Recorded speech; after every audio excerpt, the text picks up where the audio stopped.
All right, welcome to another episode of Piecing It Together, the podcast where we take a look at a new movie and try to figure out what movies inspired it. And today on the show, we are going to be talking about Bloodshot, which is the newest Vin Diesel action comic book movie, which was the last movie pretty much to hit theaters before everything shut down. Also, one of the first movies to get redistributed through VOD in a early release for 1999, which is a gamble that maybe didn't quite pay off, but there are other movies that followed suit, and now we're starting to see some of the other, technically still in theaters new releases getting shuffled around to VOD releases, and so we figured we might as well cover this one. And with me is returning guest Sean Malloy from the I Must Break This podcast.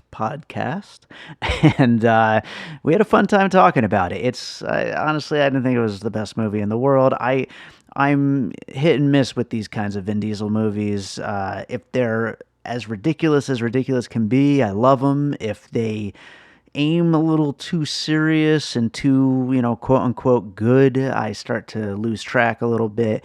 This one kind of falls in the middle somewhere, but I did have fun talking about it, and I had mixed fun time with the movie itself, but we'll get into that within the conversation. Before we do get into that conversation, I want to remind you, as always, to make sure you're subscribed to Piecing It Together in your podcast app of choice. You can, of course, rate and review us on Apple Podcasts, Podchaser, and Podcast Addict now.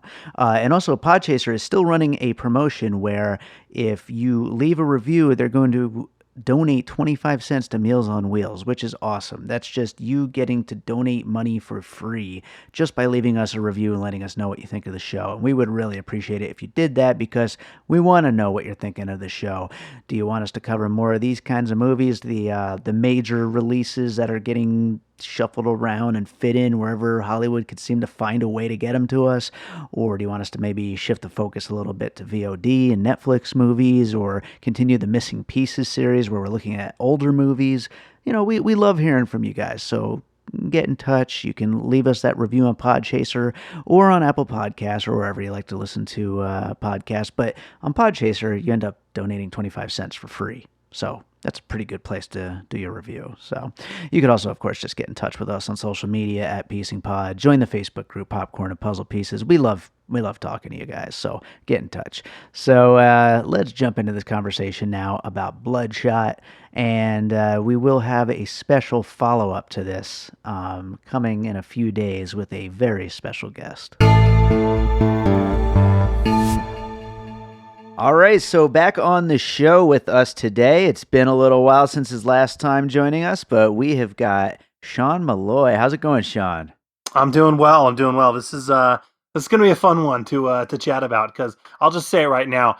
I had a lot of fun with this one. This was fun. It got some kind of mixed reviews, but I had a good time with it.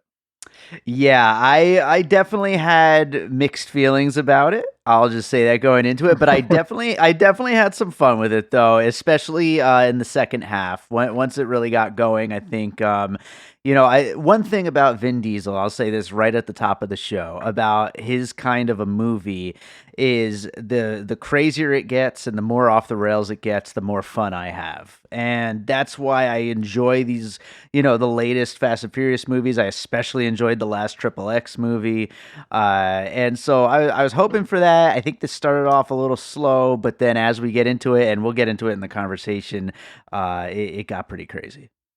Well, and actually, I guess I'm kind of different from you in that sense. I'll admit right now, I am not the I'm not the biggest Fast and the Furious fan. I take that back. Actually, I take that back. I liked the first Fast and the Furious because I think it was a little more grounded than than the series has become. It was a blatant Point Break ripoff. But I enjoyed the first one for what it was. I think Vin Diesel was great in it. He had a great chemistry with Paul Walker, of course. The series, the entire Fast and the Furious series, I mean, that right there, I think you could deconstruct that, and that could be a podcast, because it's just gotten so ridiculous. I mean, if you really look at the Fast and the Furious series, it started out as a, like I said, a Point Break ripoff where they're ripping off trucks and getting DVD players and whatever. And Uh-huh. suddenly now it's this super spy, espionage, ridiculous thing that I think I tapped out of that franchise about 3 movies ago. You know, So the funniest thing is that this movie Bloodshot that we're about to talk about is a superhero movie, but there's very little difference between this and the last Fast and Furious movie. I mean, this is basically what they're already doing in those movies because it's so completely out of control. They've lost all level of humanity, all level of anything connecting it to like being real life at this point. well, there is not an original bone in No. this entire movie. I mean, this movie is a complete amalgam and hodgepodge of Mhm. various other movies dating back from the 70s and 80s and everything, which only makes sense because as I was texting you the other day, I do have a little bit of a background. It's not a big one, but I do have a little bit of background of the with the comic book on which this was based. And if you look at the comic book is the same thing. I mean, it's just Yeah. it's there's nothing original about the character. It's a little bit of Deadpool, it's a little bit of Cable, a little bit of Punisher, and it's just all put into into this one character. So saying that the movie is not original only makes sense because the character for that matter is not that original either. So Right, right, absolutely. Well, I know that is going to make for a great conversation though, because hey, that's what we do here. We talk yeah. about what other movies it reminds us of, what it may have been inspired by. So why don't we jump in and get to your first puzzle piece for Bloodshot? Boy, I think when you really break it down, this movie, it's hitting upon that whole motif, archetype, story trope, whatever you want to call it, of the person who is the hero, if you will, who is working for a totalitarian bad guy, if you will. And Sure, this character, basically, his moral compass gets righted along the way, and he realizes that he has been manipulated by the people who he thought was good or who he thought he was serving, and so he turns on his superiors. I mean, and that entire idea, I mean, that goes way back. I mean, you could even look at Ray Bradbury's Fahrenheit 451. I mean, mm, that's basically what the character of Montag is doing in Fahrenheit 451. And I mean, sure, there's countless movies where you can tie back to that particular trope. But I mean, if you look at it, let's see, RoboCop. I mean, that's certainly tied in with that entire idea.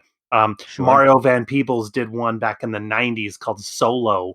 That was pretty much the exact same thing. And then, of course, I mean, look, I'm not to plug my own show, but I think my first puzzle piece is Universal Soldier oh yeah, with Dolph Lundgren and Jean Claude Van Damme. Of course, I think that right there was maybe not so much the movie, but I think it was used for the comic book on which this was based as inspiration. Basically, you have these killing machine soldiers who are being manipulated to carry out missions, and then they realize along the way that something is not quite kosher here. Something isn't right, and so they, of course, are going to um, start making up their own minds, and a lot of carnage is going to follow. So sure, absolutely. And so, okay, here's a question. You know these comics. Did this comic book originate after Universal Soldier or before?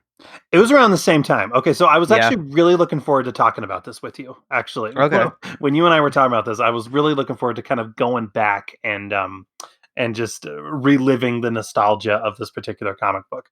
So Sure. basically, and I don't know, did you collect comics back in the comic collecting heyday? I was never a big comic guy, no. Okay, but you're a vinyl guy, right? You're into like Yeah. vinyl and things, right? Yeah, yeah. I mean, I grew up around that, so I've always had a collection, an ever growing collection of that stuff. Okay, okay. So you're a collector in a sense. So Sure. yeah. So with regard to comics, there was if you look it up, it's called the comic collecting boom. Okay, Hmm. and so this all kind of ties in really well with Bloodshot. If you bear with me, but basically back in the early '90s, it was about 90. I'd say 1990 to 92, 93 or whatever, there was a huge boom, huge, gigantic boom in collecting comic books. It was actually around the same time, same thing with trading cards, baseball cards, football cards, even Mm. comic based cards. And the thing, the reason for this around this time is because people had started realizing in this period in the 90s that these comic books were worth money. Okay, if you held on Mhm. to them long enough, they would retain a value that you could use to cash in on. And so as a result, what a lot of people were doing, and this was the rise of comic shops and trading card shops and things like that, is a lot of these companies were putting out tons of issues, tons of number ones of various characters. Number ones was always the big one, because if you had a number one, that was the one that was theoretically going to send your kid to college or whatever. Okay. Totally. So you had people going in droves to comic shops and buying, tons of number one issues, and of course the companies were in tune with this as well. So the companies were Mhm. putting out chrome covers and foil covers and everything like that to kind Sure. of to kind of b- get the attention of the collectors, if you will.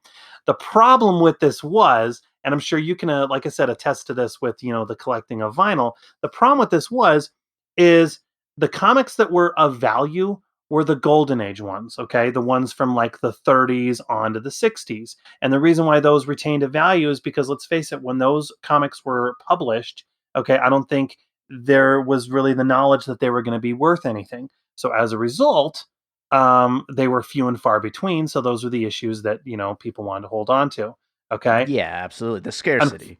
exactly. So, but what these companies were doing is they were putting out millions upon millions of issues. Well, that's not going to retain the value. Okay, so, kind of like with vinyl, right? I mean, I think a lot of artists Exactly. they'll do a limited pressing of 200 or whatever. That right there is a collector's item that has value. But if you're gonna put out hundreds upon thousands of books, well, that's not going to stand. And sadly, No. if you look at the boom from the 90s, pretty much, I mean, don't quote me on this, but I'd say about 98% of the stuff that was published back in this period is worthless now. It's Yeah. not even worth the cover price that it was. Um, I only bring this up because back in this period, a bunch of publishers came out of the woodwork to kind of cash in on this collecting craze.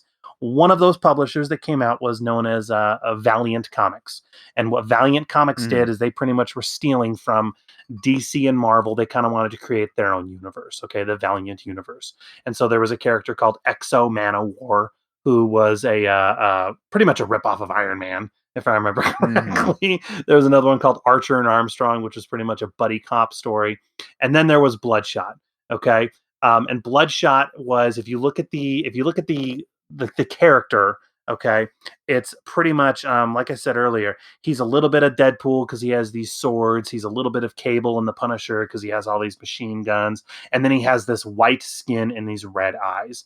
And he looked cool. I'll give it that. And I will admit I did buy issue one, and when this movie was getting ready to be released, unfortunately, I was not able to get to it in theaters in time. But I did dig through my stash of comic books, and I was able to find issue one, and I did read it.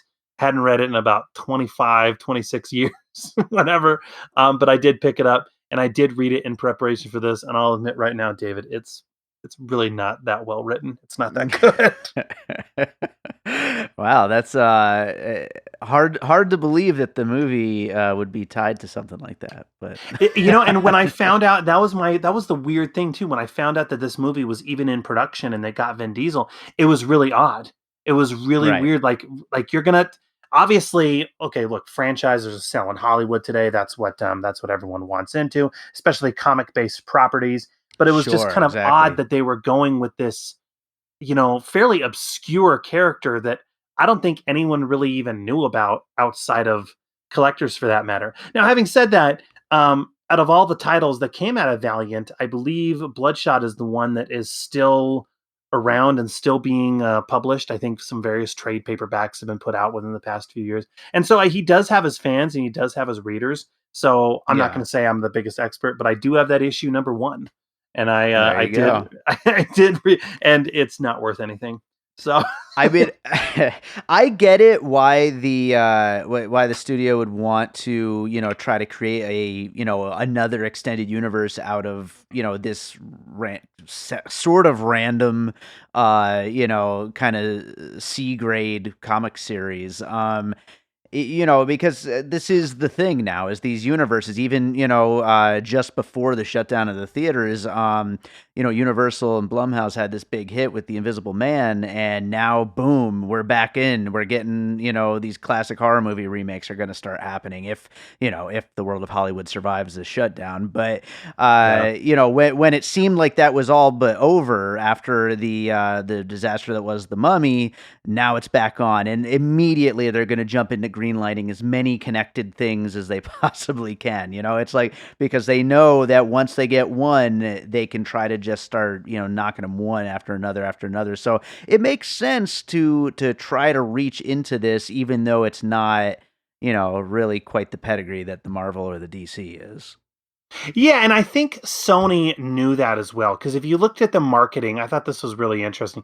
If you look at the marketing, they clearly know that what they have is, sure, maybe it's a cool character, but they know that it's not something that I think is as commonplace and common knowledge as, say, an Iron Man or a Spider Man or whatever. Because if you look at Right. all of the marketing, every poster, every trailer, everything, it says almost in as big of a font as Vin Diesel's name, it says based on the best selling comic series. Just to let you know what I mean? Yeah. By the And way, so, this is one of those guys. Seriously, yeah. And I we swear. Yeah, and I remember reading that yeah, basically Sony they bought the Valiant universe. So I Hmm. think they were I think they were hoping that if Bloodshot did really well, then that they would greenlight an Exo Manowar movie and an Archer and Armstrong movie. And I'm trying to think what else came out of Valiant. There was another weird one called Magnus Robot Fighter or whatever. Unfortunately, considering the shutdown of the theaters and what happened, I don't think we're going to get any more Valiant based properties. So, It would which be I don't think, surprising. yeah, I don't think there's going to be too many hurt feelings over that. But it is interesting. And with regard to what Universal did with the Mummy, like you said, I thought that was just it was extremely ballsy for them to do. Hmm. You know what I mean? Like it's really it's one thing with the Avengers where Marvel they earned it. If you remember, they did their Iron Man movie, and then they had that little teaser at the end to kind of whet people's excitement to see if that's what people wanted. And then they put out Hmm. another one, and then they put out another one. But to basically put one movie out there and then just say, "Hey, we're starting a universe, guys." Without even seeing the ticket sales of that, it's like, wow, you're really counting your chickens there, aren't you? Like, And look how well it works. yeah, I know. Spoiler alert: it does not. Yeah. so so I'm gonna start jumping into some puzzle pieces of mine, and so I do want to say though before I get to my first one, when I watched this movie, first of all, I watched it at home. I had joked online about my dad wanted to watch it, so he bought it on our shared Amazon Prime account. And so now I own Bloodshot, lucky me. But It's better than owning so cats. yeah, I guess that is true. But I don't normally do this, but I was just kind of sitting at home watching the movie. Normally, I mostly are doing theatrically released movies. I wait till the movie's over, make some notes of things that come to mind. I was just kind of sitting there jotting down ideas as I was going through the movie chronologically. So my pieces are going to be a little bit weird. They're just kind of going to be based off of things that I noticed while I was watching the movie chronologically, beginning to end. So that being said, when we're first introduced to the first, spoiler alert, first form of the bad guy, he is doing a little dance number that is, straight out of the classic Michael Madsen Reservoir Dogs scene. Yeah. And so but instead of that song, he's dancing to that Psycho Killer song. I forget who sings that. I'm drawing a blank right now, but yeah, it's a similar thing though, just showing how crazy the guy is by his doing something so horrible and just crazy while dancing around to a pop song. So I just was totally reminded of that. Well, that scene reminded me of, actually, and again, Hmm. going along with that whole idea of of your soldier who's being manipulated by the bad guys and wants to turn on them. But did you ever see Gamer with Gerard Butler? I don't think I ever actually saw that. It's very trashy. So just know that Yeah. going in, it's very trashy. It's actually, I think it's kind of a fun movie. I think it's really kind of cool, and that one I think has a little more originality to it than this one did. But the main bad guy in that one, and the actor is escaping me, but he was the lead on that show Dexter. Oh, yeah, yeah. Michael C. Hall, is that his name? Michael C. Hall. Michael Yep. Hall. Yeah. So he Yeah. plays the villain in that one, and there's a scene as well where he does this huge dance number right before he does something diabolical. You know what I mean? Yeah. Yeah. So yeah, so that's what it reminded me of. But I do like the Michael Madsen reference there. Oh, just classic. Yeah. We were talking about that earlier today. It's just such a great scene. So Yeah. crazy. Yeah. All right. Well, what do you got for your next piece then? Well, I mentioned Universal Soldier. Okay, Hmm. you're familiar with the first Universal Soldier. Sure. Okay, have you seen any of the sequels? Maybe. That's a big maybe on my part. Possible rentals back in the day, but definitely saw the first one though. Okay. So yeah, while this film is very much akin to the original Universal Soldier. The fourth Universal Soldier movie, yes, they did make Okay. four Universal Soldier movies, but the film Bloodshot is, I looked at it, to be honest, David, it is a shameless ripoff of Universal Soldier Day of Reckoning, which is the fourth Okay. one in the Universal Soldier franchise. And I imagine, I don't know who is listening to this, or anybody out there. I think I may have been one of the only people who was watching Bloodshot saying, "This is the exact same thing as as Universal Soldier: Day of Reckoning, that film that went direct to video 6 years ago." Um, but Yeah, it right. really is basically in Universal Soldier: Day of Reckoning. The lead character in that one is Scott Adkins, who's an amazing martial artist and rising action star in the genre. But basically, in that one, he is a Universal Soldier who is being brainwashed by the government, by this program that's running him. And basically, what they are doing is they are fabricating a false reality where he is waking Oh, up from a yeah. coma, believing that his wife and daughter were killed right before his eyes, and so he is going out to exact revenge on the villain. And I put villain in quotes because the film really kind of throws you for some loops. But he believes that it's Jean-Claude Van Damme who is the one who killed his family. So the entire movie is he's trying to track down Jean-Claude Van Damme. Only, spoiler alert, he finds out that it was not Van Damme who really did it, and that he never even really had a family or a wife for that matter. It was all the government kind of manipulating him so that they could task him with taking out a greater threat to their organization, Mm. if you will. And it's funny just talking about it because it is the exact same thing as Bloodshot. I mean, it's Well, people at home, if you can hear that scratching noise, that is me crossing out clever twist from my notes list. Because apparently it's been used before that twist. So yeah, yeah. So anyway, that's like I said, funny. check out Universal Soldier 1, and then yeah, you can check out the fourth one, and it's pretty much, you know what? If you look at Bloodshot, Bloodshot is the PG-13 rated version of Day of Reckoning. There you go. Nice. There you go. Speaking of which, I did notice there is literally hundreds and hundreds of people killed in this movie and not an ounce of blood. Not, That's oh PG-13 boy. for you. Not only is that PG-13 for you, that's Sony for you. I feel like Yeah. Sony, they run scared, man. I mean, I'm sure you saw Venom, right? Did you see Yeah. Venom? Sure. Venom Yeah. should have been a hard R.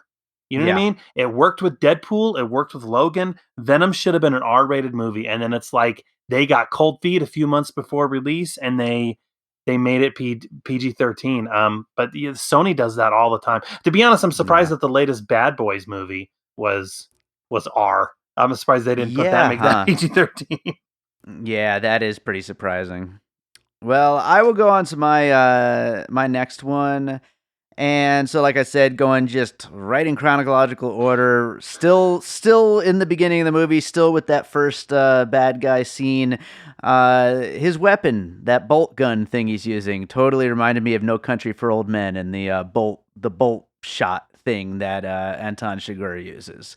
I don't know that I've seen that in many other action movies, so it kind of jumped out at me. And then it is kind of referenced later in the movie, that, oh, I've seen this in so many, different movies. You've run out of movie tropes to copy in all of his little simulations. So it made me think almost like, yeah, they are actually taking ideas out of Yeah. other movies. I actually really liked that line. I thought that too, because the entire time I was watching this, I was thinking, I mean, granted, I did have fun with it as well because, you know, I'm the Van Damme and Dolph guy, so I loved Universal Soldier, so of course I'm going to enjoy this. But I was thinking that as well. I loved that line where he's saying we ripped off all sorts of script ideas, and I was thinking, okay, that makes sense. Yeah. I mean, it makes sense in this. Yeah. Yeah, no, it definitely helps to to keep it to a certain level where it's kind of like, oh, maybe it's not just bad, and maybe they actually are trying to go for something. Yeah. So, what do you got for your next piece? Well, okay, so I already said Universal Soldier. RoboCop, I already said Hmm. as well, but I feel like RoboCop is kind of the template and the blueprint for this type of movie. Hmm. The first RoboCop, I don't really want to acknowledge RoboCop 2 or 3 because those ones are pretty terrible. But the Hmm. first one I think is such a classic. The thing that I think RoboCop has over this one is there's such a level of humanity with the character Hmm. of Alex Murphy that is so tragic in so many ways. And with this one, I never got that kind of that kind of emotional gravity Hmm. that I did with RoboCop. And there's other reasons for that, of course. But that was the big one that I think everyone is going to notice. Yeah, for sure. I can 100% see that, and the character trying to keep some piece of his humanity and all that in there. But I'm gonna go for my next piece, which is a very obvious one. You mentioned it earlier in talking about the comics and all that, but that's Deadpool. This character, again, I knew nothing about him going into it, but as I'm getting acquainted to, what exactly his superhero thing is, what his abilities and power and all that is, it became pretty clear, like, oh, this is just a different comics universe version of Deadpool, a guy who can't die, is constantly just regenerating, and can basically do pretty much anything, and can't get killed no matter explosions at point blank range and all that kind of stuff. And so I aside from the fact that they didn't go there with the comedy, which I don't know about the comic book character himself, if there was really a lot of comedy mixed in or not, but certainly with the abilities and all that, it reminded me of Deadpool a lot. I actually really appreciated that they didn't go full on comedy. There were some moments where they could have, but I was actually really glad. I mean, if you want to, I mean, we already mentioned it, but if you look at Venom, for example, okay, Sure. Venom, I like I said, I feel like that should have been an R, but there are so many moments in that movie where there's comedy thrown in, and some would argue, I guess some who saw it and liked it, maybe they would say that they thought it worked. I personally didn't think it worked. I personally didn't think it belonged in that particular movie, in that particular universe, in my Hmm. opinion. I think it really stood out. So I was appreciative of the fact that they kept this relatively serious for all 95 minutes. Yeah, for sure. I think that kind of plays to Vin Diesel's strengths also, because he's Mhm. not exactly the most charismatic actor, and so to try to force him to be throwing one liners everywhere would kind of maybe not work as well. Yeah. What he does well is just be a wrecking machine basically. Yeah, yeah, yeah, and I think that's kind of what attracted Vin Diesel to this because, again, it's really kind of weird, and I'm really gonna be interested when this whole pandemic thing is over and the movie theaters open, it's really going to be interesting to see the type of movies that are in theaters and thriving. Because I was talking about this the other day with a buddy. It's pretty much franchises anymore. I think Sure. are anything original or that's not based on a comic book property or something that's already existing. I think those studios are going to cut their losses and just release that straight to VOD, straight to digital. I think that's the safer bet, especially after all this is done. So it only My made living sense. nightmare. I know. Yeah, me too. Me too. Yeah. But I think that's kind of what attracted Vin Diesel to this is he said, I'm not going to do a Vin Diesel impression right now or anything, but I think he kind of said, look, my biggest hits are those franchises. Okay. Yeah. Are Fast and the Furious and Riddick, if you want to call that one a success, I guess, Hmm. So I think he looked at this and he said, hey, a comic book based property. Okay. Let's Yeah. do it. From the House of Valiant. We've all heard of Valiant Comics. Yes. Yeah. Yeah. There's only so many times they can get him as Groot. So Yeah, exactly. Yeah. I forgot about that. Yeah, there's this other franchise. Yeah. I wonder how much he makes for that to just say I am Groot. I don't know. Yeah. Oh man. All right. What do you got for your next piece? Well, what's interesting is, okay, have you seen any of the images of what the character looks like in the comic books? I was actually just bringing up a few of those pictures just as we started talking, but not until that very moment. No. Yeah, I So see the whole white that's thing. yeah, and that's the thing that really bothered me about this one is oh gosh, I heard one review. I read one review, and I can't remember what online publication I saw it from, but they said something along the lines of, "This movie feels like one of the superhero movies from the '90s that was embarrassed to be based on a superhero comic book," and I think that Sure. is really telling and really interesting. So my puzzle piece for this one is: Have you seen Dolph Lundgren's The Punisher from 1989? I don't think I ever have. There's a possibility I rented it back in the day, but I know about it though. Like I know of Okay. its existence. So it's quite good. It's actually, I think a lot of people now look upon it as being one of the best versions of the Punisher. But what is Yeah. notable about it, what has been so notable about it for the past 25, 30 years almost, is the fact that he doesn't have his trademark skull. Okay, so Mm, here is the movie about the Punisher that doesn't have the trademark skull. And for a while, for the longest time, it was that small fact to some, I guess, would consider to be a big driving factor. But it was because of that where so many of the comic fans just put the movie in the trash pile. How dare they do a sure. movie of the Punisher where he didn't have the skull? And at the time, you gotta imagine at the time that came out. I think the producers at the time were thinking, well, comic based movies, other than they had Superman and I think Batman was in production around that time, but it's not like Sure. comic based movies were the big money maker that they are nowadays. And so Yeah, no. I think what New World Pictures, that was the company who was behind the Punisher. I think they were of the mentality, well, it's going to look kind of silly if he wears the skull, okay? And Yeah. so as a result, the character did not have the skull. Now, if you look at 2019, 2020, when this movie was being produced and made, that's the thing I don't understand. Comic based movies, superhero movies, are selling in Hollywood now.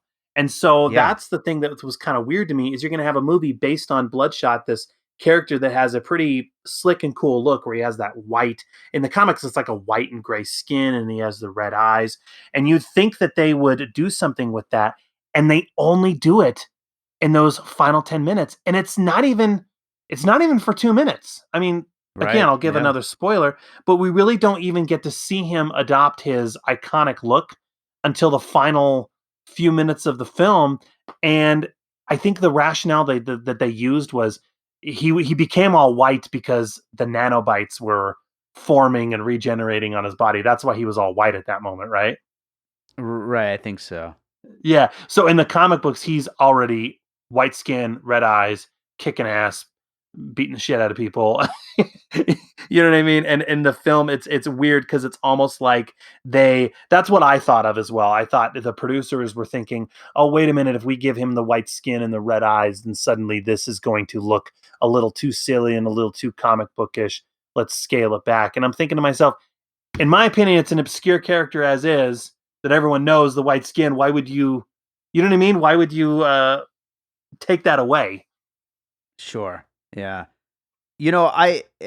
That actually makes me wonder, while this movie was in production, were they like internally thinking about it as their next big comic book movie production or their next big Vin Diesel movie production? Because Vin Diesel is, it's kind of an anomaly, the fact that he's not a particularly good actor, and doesn't have that great of a presence, but his movies make so much money when not a lot of action stars make money anymore. So I Yeah. wonder if this is looked at as a new Vin Diesel property or as a new comic book property. I don't know. I don't know. But I mean, if you want to if you want to look at 1995, Sylvester Stallone did the movie Judge Dredd. And Sure. he, for a good majority of that movie, which I know Judge Dredd, a lot of people are not fans of. I enjoy it actually, but a lot of I people think aren't I fans liked of. it. Yeah, but I mean, if you look at that one, he still wears the signature costume. He still wears the signature helmet. Granted, he does take it Yeah. off more than the character did, but he still has those characteristics that are associated with that particular um, character. And so, yeah, I just thought that was very bizarre that Sony's going to buy the rights to these particular comic properties, and then they're not even going to have it look like the like the source material. You know? Yeah. Yeah, absolutely.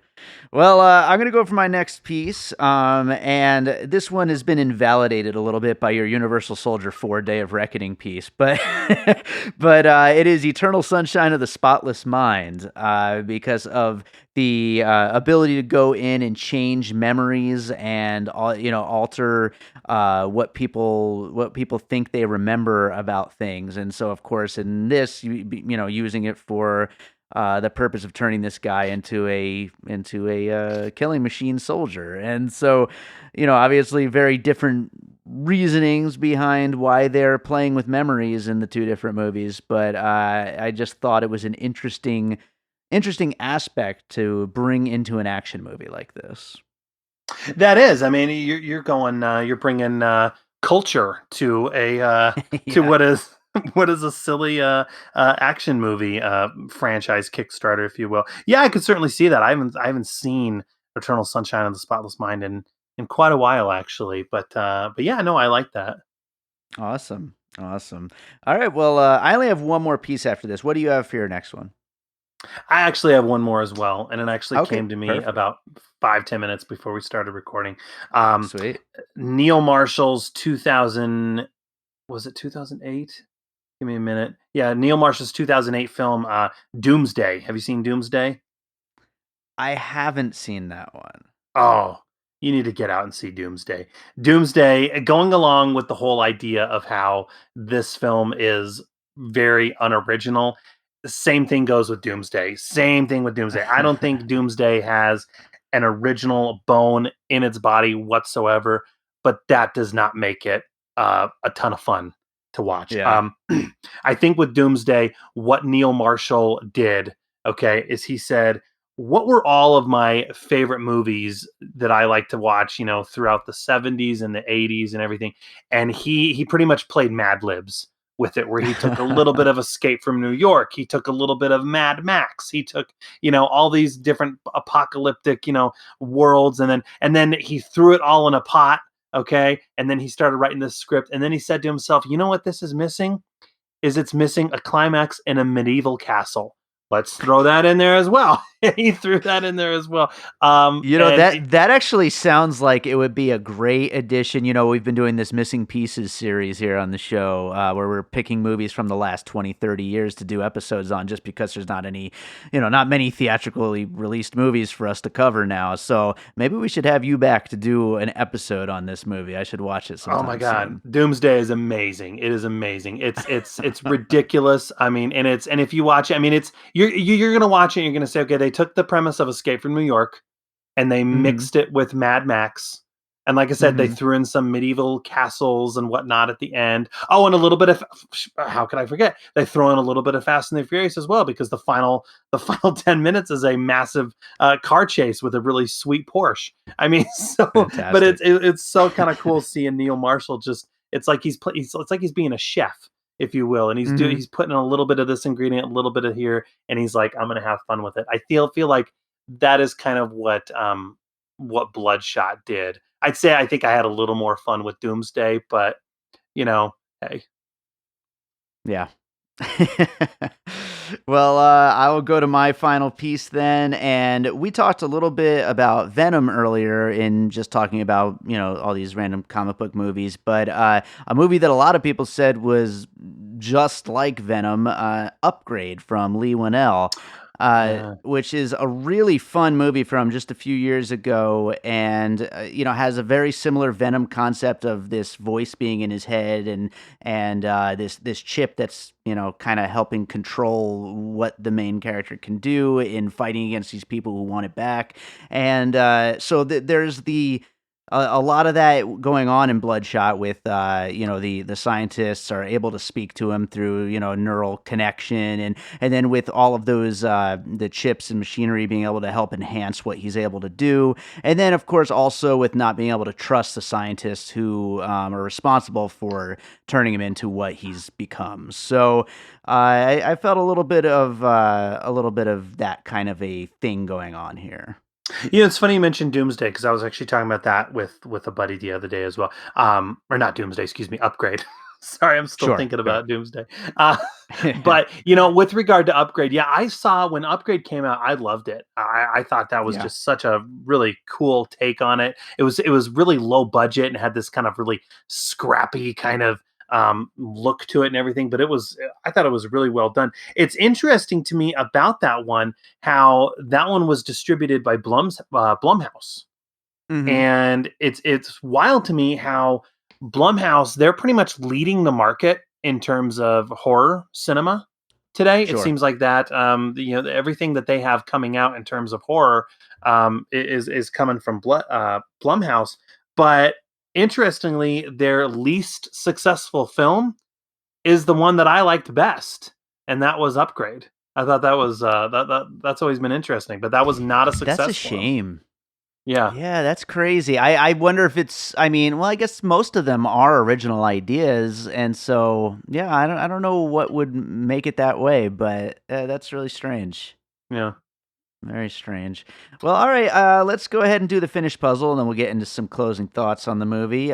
Finished puzzle for Bloodshot includes Universal Soldier, Reservoir Dogs, Universal Soldier 4, Day of Reckoning, No Country for Old Men, RoboCop, Deadpool, The Punisher, Eternal Sunshine of the Spotless Mind, Doomsday, and Upgrade. So, with this list and with the things we've been talking about with this movie, I mean, I feel like even though I certainly didn't love this movie, I thought it was pretty ridiculous and I thought it was really slow to start. I do think that they were going for something. I will give them that for sure. I'm not sure what this director, Dave Wilson, has done before this, in terms of if he's more of an action guy or what, but clearly they were going for something. We mentioned earlier that kind of almost throwaway line about, oh, you used every, movie cliche in the book or whatever in rewriting these scenarios for Vin Diesel to play out. And I think that shows that they knew they were going for something specific. They didn't accidentally come up with that. I think that they're fans of this kind of cinema at the very least. Hmm. Well, and I will say right now, if they made a sequel to this, because I think this had we hadn't talked about it, but I think this had a really cool ending, Mhm. actually. I mean, and I don't know if you want to give it away, but the way I thought the way it ended, it certainly opened up for what I think could have been a pretty cool sequel. And I'll say it right now, and I'm probably going to be in the minority on this one.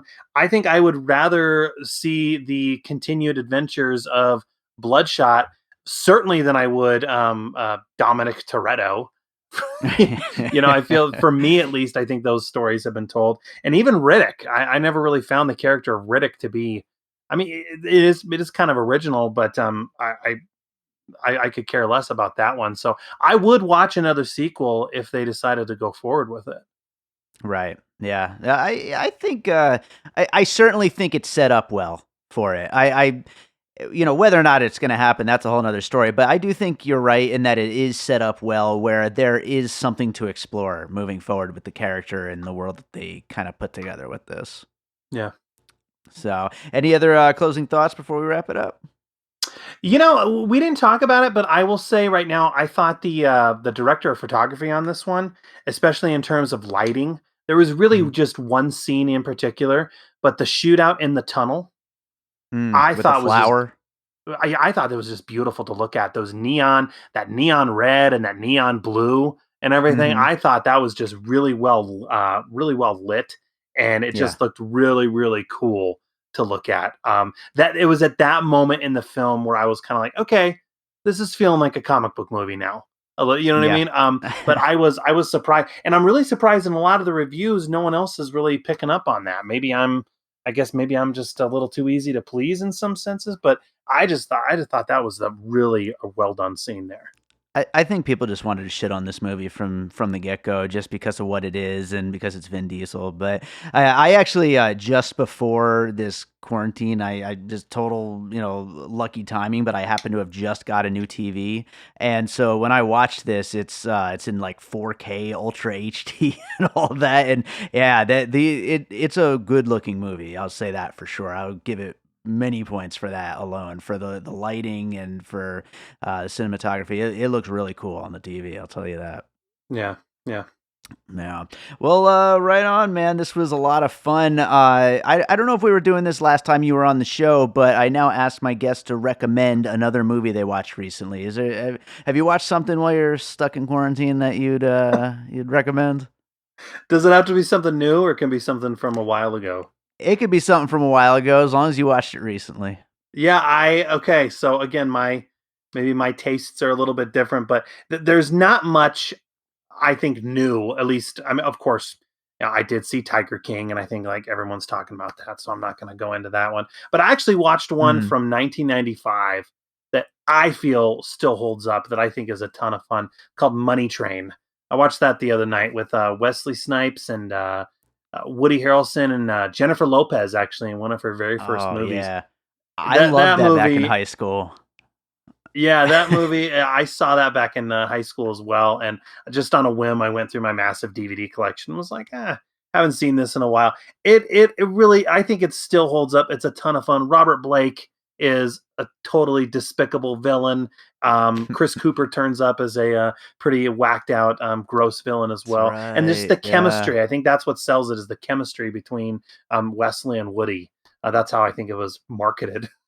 Yeah. But it really is it's not, the highest art, if you will, but it is a really cool little film.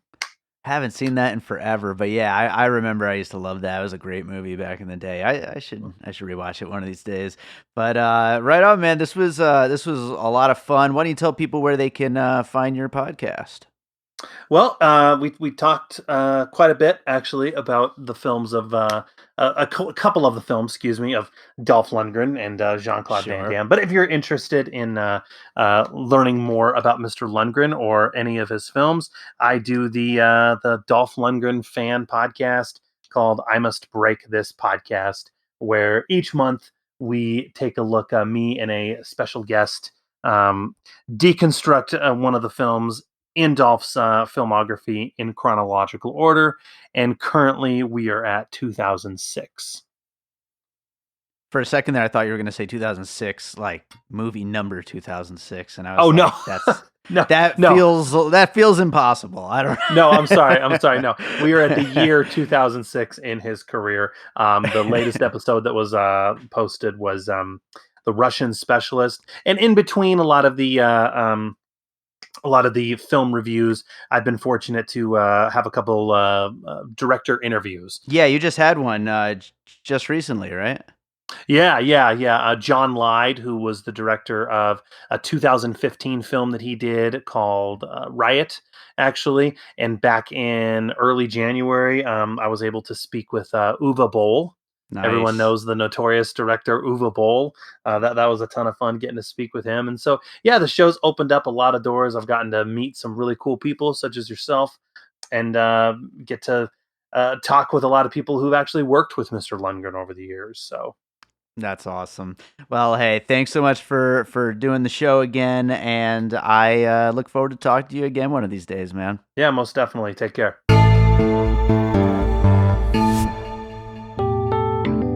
Hey, I'm Josh Bell. I'm Jason Harris. Hey, Josh, we're friends in real life, but we're also co-hosts on this new podcast called Awesome Movie Year, where we take a look back at an awesome year for movies and do a deep dive looking at movies including the Best Picture winner, the biggest movie at the box office, future cult classics, and more. including the biggest flop. And this season, we're doing 1994. You can find us wherever you get your podcasts. That could be Apple Podcasts, Stitcher, or Spotify. We're all over the web as well at Awesome Movie Year on all the socials and awesomemovieyear.com. So please like us, subscribe, and if you do like us, give us a 5-star rating because we love you. All right, I hope you enjoyed that conversation about Bloodshot. Thank you to Sean Malloy for being here.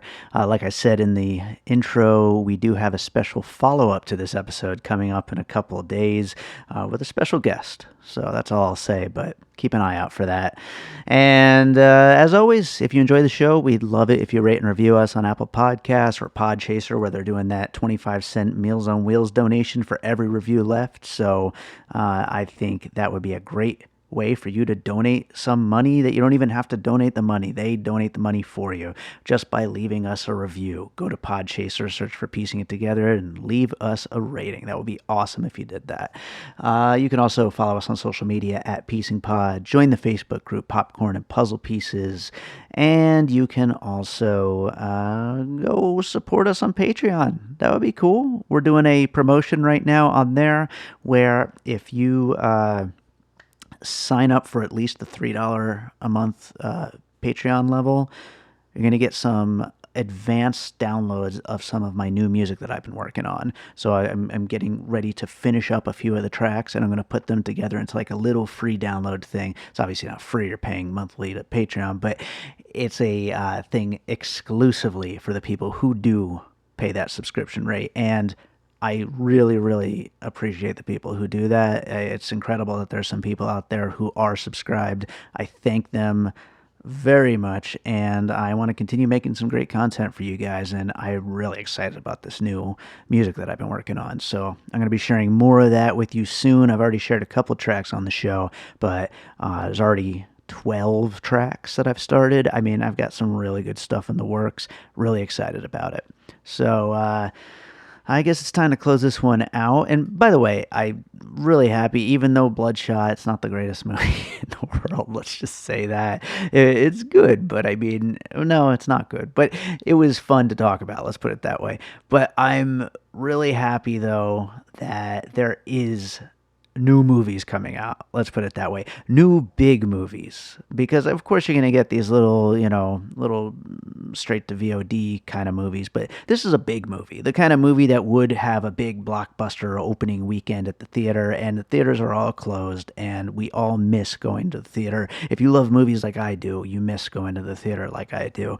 And so, it's not the same watching it at home. But just the fact that it's a big movie and we're getting to see a new big movie, that's exciting. So, hopefully this thing isn't going to last that much longer and we'll get to go back to the theater soon. But in the meantime, I do hope to be able to watch some new big movies here and there.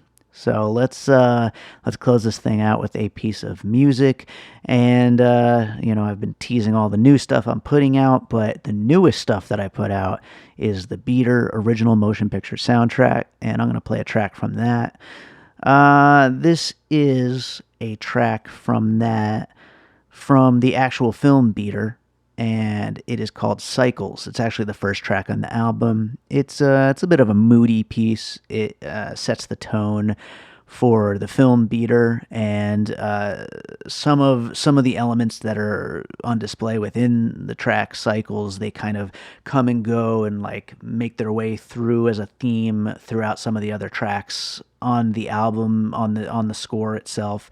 And so it's an important piece for the entire film and for the entire soundtrack. So this is Cycles, which is from the film Beater, and it's on the Beater original motion picture soundtrack, which is my newest album that's available now on all the major digital music services. So this is Cycles from Beater. We'll be back with more Piecing It Together coming up next week.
And all points west.